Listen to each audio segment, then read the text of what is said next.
जय जगन्नाथ। तो कालिया ठाकुर को दर्शन करने मागणार बस सेवा आरंभ हो जाइए। तो आपण मैंने केमी जी क्यों रूट्रु क्यों जिलूर सब जो 15टी जिला सिलेक्शन होती तो से आपण जिला अच्छी कि ना तो संपूर्ण अपडेट आपण मैंने भिडियो जानवा पाइबे। तेबे जहाँ हो जगन्नाथ को देखापी अनेक गाँ गहली लोक मैंने ही जो वयस्क लोक मैंने तो से बहुत सहज हम गोटे गाड़ी जा डायरेक्ट पुरी में पहुँचे कालिया दर्शन को कालिया ठाकुर दर्शन करेंगे। यह बहुत आनंदर कथा। तेबे चलन संपूर्ण अपडेट जानिबा। जगन्नाथ दर्शन हेब आहुरी सहज।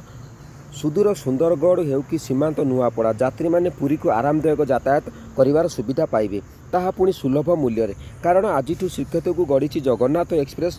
मुख्यमंत्री नवीन पट्टनायक जगन्नाथ एक्सप्रेस को फ्लैग ऑफ करी शुभारंभ करिसेंती। तेबे जिला मुख्यालय यात्री को नहीं पुरी श्रीमंदिर अभिमुखे बाहरी विलासपूर्ण बस।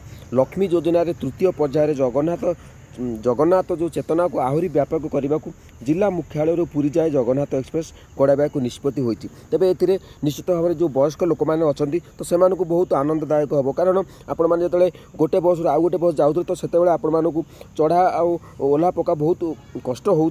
तो से बला तो क्यों क्यों जिला सब रही तो आपण मैंने आज जाणी दिंतु। तेबे प्रथम पर्यायर 15टी जिलूर गड़ब बस। से 15टी जिला भितर बलांगीर अच्छी, बरगढ़ अच्छी, गजपति, गंजाम, झारसुगुड़ा, कोरापुट, कलाहांडी, केन्दुझर, मालकानगिरी, मयूरभंज, नवरंगपुर, नुआपड़ा, रायगड़ा, संबलपुर और सुंदरगढ़ परी 12टी जिलार जगन्नाथ श्रद्धालु को उद्देश्य जगन्नाथ बस चलाइबा लक्ष्य रखिंट राज्य सरकार। रूट चार्ट भी स्थिर हो सारी। जदि अधिक किसी अपडेट आपण मैंने जानवा चाहते तेज चैनल को सब्सक्राइब करूँ। मु पूरा अपडेट आपण मानक देदेवी। आपण मैंने देखिकी जानीपारे केत कौन टाइम अच्छी सबकि अपडेट आपण मैंने जानीपारे। जय जगन्नाथ। जदि आपण मानक भिडियोटी आपण मानक भल लगे तेज जदि आपण मैंने जो नुआ योजना जो लक्ष्मी योजना आपण मैंने डायरेक्ट जा पुरी में पहुँचे जदि आपण मानक भल लगे निश्चित भाव में कमेंट जय जगन्नाथ लिखुँ। तो आपण मानक समस्त पुणी थर कहूँ जय जगन्नाथ। आपण मानक सब भलरे रखंतु। जय जगन्नाथ।